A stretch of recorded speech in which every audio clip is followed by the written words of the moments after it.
if you're not getting the results that you want in regards to B2B paid ads, and by paid ads, I'm talking about specifically search engine marketing like we see here, and I'm going to show you one of the main reasons that I see all the time of why people are not getting the results they want, okay? So look, I've just done a particular search here for, I'm going to say a generic term here, but it is for a particular type of thing. Now, when I say generic term, I specifically mean something that anybody who watches this video, they'll understand.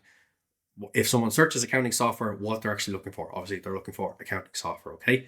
Now, believe it or not, that's not even the first one, because going off on a bit of a tangent here, I suppose. But one thing I see all the time as well is that people are not targeting the correct keywords that they're actually bidding on. This kind of falls under what we're going to talk about today as well, okay? Because look, it's not as simple as to go into the likes of Google Ads and say, I want to pay to show up for accounting software, okay?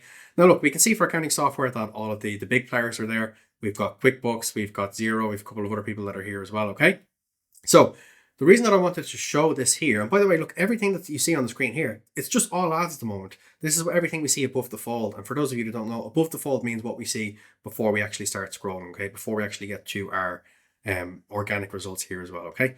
So look, I'm not even going to talk about everything that's under the organic results. There's a lot that's going on there, but let's just take the assumption that we're only targeting people who are going to look at the ads. Now, I've said in previous videos, and I'll say it again, 33% of people click on the ads, 66% of people click on the organic results.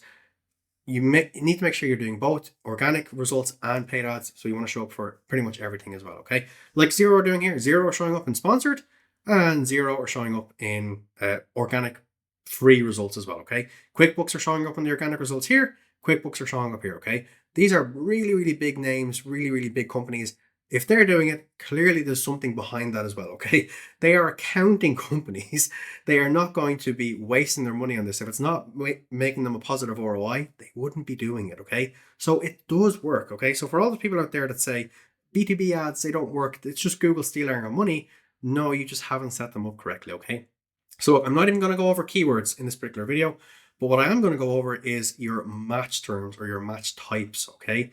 That's one thing that a lot of people, even in the B2B world, they just do not understand it's even a thing, okay? So what do I mean by that? So when someone searches accounting software and you've bid on the term accounting software, by default in Google Ads, you are bidding on what's known as a broad search. Now, I'm going to show you some examples of the difference to that here, okay?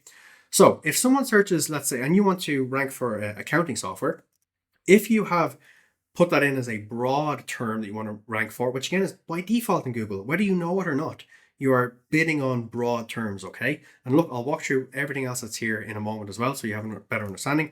But we're starting with the left here as well, okay? So if you are bidding on accounting software and it's broad match, that means that even if someone searches accounting, Google can say, oh, that's relevant, let's show this ad, okay? That does not make any sense whatsoever for the goal that you're trying to get to, okay? Because again, Google could take the assumption that if someone types in accounting services, that you show up. Now, if you're an accounting software company, you don't offer accounting services. You don't do people's tax returns and their VAT returns. Yes, your software might help them with that, but to actually submit it to, for example, if you're in Ireland, submit it to revenue. If you're in the UK, submit it to HMRC. If you're in the US, submit it to, I think you guys call it the IRS. So again, it doesn't actually do that. Now, maybe some software companies do that. I don't know. But again, it doesn't actually, that's not what accounting services, that's not what we're trying to actually target there as well, okay? And again, it could be bookkeeping. If somebody types in bookkeeping, you could show up because Google will take the assumption that, well, bookkeeping is very relevant to accounting software. These people have bid on accounting software. These people are looking at bookkeeping. They're pretty much the same thing. They're in the same world. Yeah, that might be relevant. Let's show them. So if somebody sees your ad and then they don't click it, or even worse, they do click it, okay? Now, if someone clicks it, you have wasted ad spend. And if someone doesn't click it, Google gets signals to that to say, these ads aren't relevant, okay? And even as smart as Google is with all the algorithms and AI that they use, this is somewhere where they still fall down, okay? Or if someone searches accountant near me, okay? If you're an accounting software company like Xero or QuickBooks or FreshBooks or whatever it might be, if someone searches accountant near me, your ad can potentially still show up if you're bidding on the likes of accounting software, because again, that person or Google can take the assumption that this is close enough to what you actually are bidding on. That might be relevant for you. So let's show that ad to people and let's test it, because that's how Google figures these things out. They don't actually have the human context like we do. So they're going, well, let's figure this out. Let's show the ads to people. So again, either you have wasted ad spend by people clicking it and seeing that you're not an accountant near them, or that you have Google showing your ads to people, not getting any clicks, and Google going, well, this ad isn't relevant. Let's not really show it to people, or let's push it way down the list. Okay. There's loads that goes into this. Now, if I wanted to do a whole video about what this entails, trust me, it would be 9-10 hours long. Okay. But I'm just going over a small part of this here. Okay. Now, if you use phrase match, and by the way you use phrase match is when you're putting your keywords into the section in Google Ads where you want to bid on particular keywords, you put the inverted commas or the quotation marks, whatever you want to call them, either side of your term. Okay, that sends a signal to Google saying, this is a phrase match. I'm only bidding on this as a phrase match. So that means that that particular phrase that you're bidding on, or keyword, that has to show up in the actual term that someone searches. Okay, so in that case, it could be someone searches best accounting software. So you're bidding on accounting software, but because somebody put best accounting software, the term accounting software is in there, you show up. So now, just for that little tiny change, we are showing our ads to people who are way more relevant to what we can actually do for them. Okay, now the next one down, somebody could search accounting software for cafe business. This is where you have to understand whether you can or cannot help somebody, because if someone searches accounting software for cafe business, you may specifically be helping people in the, let's say, the B2B world or the e-commerce world, whatever it might be, okay? Or you could help dentists and chiropractors and those kind of things, but you don't help cafes or restaurants, okay? It's just not something that your software is set up for. So all of a sudden, this person here does this search. Your ad, because it's for accounting software, shows up. This person clicks the ad. It's not relevant. So then they click off. You've wasted ad spend. Google understands that as well and says this ad must not be relevant, or that person just doesn't click it, okay? Depending on what you have in your title and description and stuff for your ads as well, okay? So again, you have to be aware that even though we're narrowing this down, it doesn't mean that all of the results that are going to come into us are the best, okay? So again, you've trust me, much less wasted ad spend here than you do here. But again, there's another one here, for example, free accounting software for small business owner, okay? Now, again, we're bidding on the term accounting software, but because somebody searched free accounting software for small business owner, accounting software is in there. What you offer, I'm assuming, is absolutely not free. Maybe you do a free trial, but this is absolutely not free. So somebody searches that, they see your ad show up in Google, and because of the way people think Google works, they assume that this is exactly what they're looking for. They click on your ad, and then they realize, oh, what do you mean I have to pay for this? I specifically wanted free. Now I'm annoyed. Now I'm going to go back to the ads or back to the results to see something else, okay? Because again, they had these expectations that when they clicked on your ad, they were going to get free accounting software. They didn't get that. So now they're, excuse my French, pissed off, okay? So then in this case, you're wasting ad spend here. Even though accounting software is in here, you're wasting ad spend. And again, it's just sending bad signals to Google, okay? So don't get me wrong.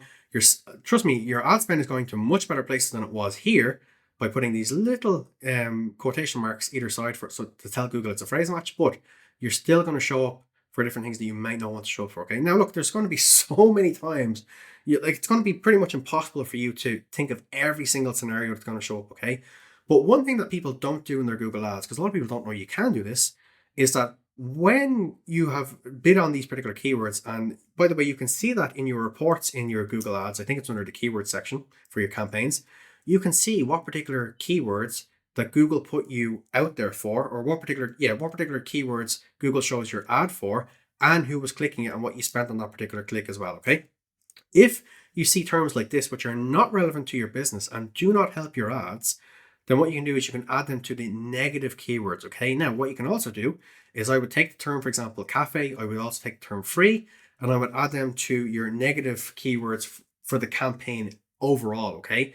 Now, again, this is maybe 3-4 tips in, and there's so many different things in here that people just absolutely do not do with Google Ads. And again, this is where this assumption in the industry of, oh, Google Ads doesn't work, it's just a scam by Google to take our money. No, if you just set it up right, trust me, it works very, very well. So now the reason I would say put the terms of like cafe and free into your campaign negative keywords, because you have multiple different tiers of negative keywords, okay? If you're putting into your overall account negative keywords, which you do from the settings section, then that means that for any campaign that you run, that if you put the word free in, doesn't matter what your campaign is, who you're targeting, that if someone types the word free, your ad won't show up, okay? Now, in theory, that may work. But what if at some point in the future you want to put together a campaign because you do want to now offer a free trial, or you do want to offer some sort of free lead magnet to people, okay? That means that they'll never be able to see your ad because you've told Google from an account level to never show anything with the term free in it. So that campaign is not going to go anywhere, okay? Now, look, there is usually some kind of overall negative keywords that you never want showing up for any particular ad, and you can put them in your overall account settings. But for the likes of cafe and free and things like that, I would put them in the campaign negative settings as well, okay? So let's move on to the last one, which is actually what I recommend for people to target, and that is what we call exact match, okay? Now that puts, if you put your square brackets either side of the keyword or search term you're putting in to Google to tell them these are the keywords that I want to target, if you put your brackets, your square brackets either side of each of the terms in there, that tells Google this is exact match. Basically, somebody has to search that exact match or something incredibly close to that particular term for your ad to actually show up, okay? So now, even the term we're bidding on is more targeted, okay? So now we're going after people who are looking for manufacturing accounting software, okay? So that means that the page we've put together where this ad goes to is also all about manufacturing accounting software, okay? Again, that sends really, really strong signals to Google. They like that. It's actually part of how they rank your ads, believe it or not, okay?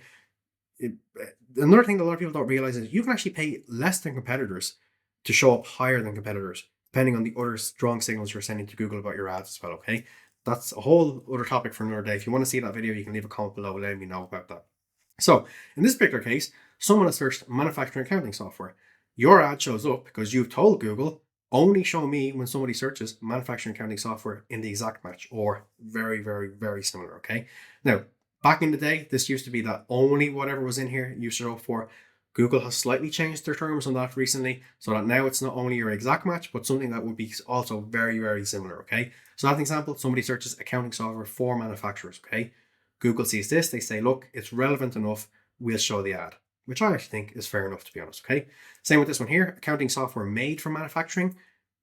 They see this is what you're actually targeting. They see its exact match. Yes, this is similar enough, okay? Now, again, Google will not kind of deviate down to these kind of keywords here when you're using exact match. And in my opinion, you should always be running exact match, okay? Now, exact match, and the reason that I'm going to make this next particular point is because a lot of people will go, oh, but now we'll get less clicks. That's okay. There's too many people out there who are going, well, how many clicks did we get this week? And how do we get more clicks? That doesn't make any sense, because if you're just looking for more clicks, all you're going to do is waste your ad budget, okay? If you want to actually get people who are going to be paying customers and qualified leads through your ads, you're actually going to get less clicks, okay? Because you want to have a hyper-targeted term that you're targeting, a keyword, a search term that you're targeting. You want to have a hyper-targeted ad that you're running, and you want to have a hyper-targeted page. And all of those need to be relevant, okay? So you're targeting a keyword of manufacturing accounting software. Your ad, which is the actual ad that shows up in Google searches, is all about manufacturing accounting software. And the page that someone lands on when they click your ad is also all about manufacturing accounting software, okay? Yes, you're going to get way less clicks, but that's a good thing because it means you're spending less on your ads and you're only getting more so qualified people who are looking for exactly what it is that you can give to them, okay? They've searched for a solution to their problem. You have it. You show up in front of them. Your ad and your messaging on your landing page all resonates with them. They are therefore more likely a qualified lead who will convert into a paying customer, and therefore giving you more monthly recurring revenue. Again, if you're a software company, for example, okay? So that is how you can use your match types in Google Ads. I would highly recommend never ever going after a broad match. Usually only ever going after exact match, and depending on how well your exact match is going, maybe you want to put some experiments into like a phrase match and see what kind of keywords are showing up. But again, if you've done your keyword research already in the past, you usually don't need to take this step here. You can, if you've done really strong keyword research and you know the intent behind all the keywords and everything like that, this should be more than enough. And you can just leave those campaigns running and running and running because they're not going to absolutely blow through your budget, because it's only really super specific targeted keywords that you're going after for super specific targeted problems that somebody has. Your ad is super specifically targeted, and so is your landing page, okay? So less clicks is a good thing, okay? It means more relevant people are going to you. You really need to get this assumption out of your head of, oh, but we should be doing our KPIs based on how many clicks we're getting, because more clicks means that potentially more people will convert. No, if you actually flip that on its head and be way more hyper targeted, then that means that more people will actually convert. And that is the overall end goal of the company. Okay. So you might need to reshuffle how you actually look at your KPIs. Because if you're going, well, this many people saw our ads and these many people clicked our ads and this many people then converted, trust me, if you go for less people clicking and also less people seeing your ads, you'll have a higher conversion rate. And that should realistically be your goal, okay? Because the overall goal of the ad is to get more people to convert to the next stage, which is either downloading a lead magnet, booking a demo call, whatever it is for your particular organization, okay? So this is the same with SEO, by the way, okay? So most people assume that we need to have way more people visiting our website so we can have more impressions in Google, we can have more people click on our website. No, instead of going broad, that's why it's literally called broad match here. Instead of going broad, which does not make sense, don't be casting a wide net, cast a targeted net, okay? So yes, you're going to have less people visit your website, you're going to have less people click on your ads, but they're going to be way more targeted, you're going to have way more suitable, you're going to have better results from this as well, okay? So hopefully just from me running through that there, you can see that it makes way more sense to do this, even if it means you're going to get less clicks and less people actually seeing your ads. But look at it this way, okay? Instead of having 10,000 people see your ads for this, okay, which is not relevant to you and you're just wasting ad spend, okay? There's no point, okay? You could then, if you make this a little bit more targeted, let's say you're going phrase match, it goes from 10,000 to 1,000 people, okay? So now 1,000 people see these ads, but again, they're still not relevant, just like we've gone through in the examples here, okay? Because again, it could be anything with a term accounting software that you show for, okay? So still doesn't really do it, okay? So now we've gone to, let's say 100 people per month see these ads, okay? So we went from 10,000 people a month to 1,000 people per month to 100 people per month, okay? You're going to get way more people converting and becoming paying clients and putting revenue regularly into the business by having less ads shown to less people, because again, it's just more way hyper targeted, okay? Because then you could waste a lot of ad budget here, and out of 1,000 or 10,000 people, you could get, let's say, 10 leads, okay? One of which might potentially be good, okay? Out of 1,000 people who are a bit more targeted, you might get, again, let's say 10 people, 2 of which are good, okay? Out of these ones here, 100 people see it, and again, let's say 10 people see it, but 8 of them are really good, okay? 8 of them are going to actually go ahead and convert. That's the whole game here, okay? You need to understand what happens after the ad side of things as well, okay? Because a lot of people are stuck in the, well, my job as a marketer, let's say, for example, if that's you watching this video, my job as a marketer is just to generate leads from this, and then that's it. I don't do anything. It's passed on to somebody else, okay? The whole organization should be working as a team. We should understand what each person wants and what that's going to lead to in the next relevant stages as well for that particular person on their client or customer journey with you, okay? But again, this is absolutely 100% the way to go. And hopefully that's made a lot of sense to you as well. As I said, there's loads and loads of other things you can do in regards to your ads to make them way more hyper targeted, to get the right people seeing you in the likes of ads as well. If you want to learn a bit more about how we do that and how we show a lot of B2B companies all over the world how to do that, you can have a look at the first link in the description. But other than that, that's pretty much everything for this video. Hopefully you got a lot of value from it, and we'll see you in the next one.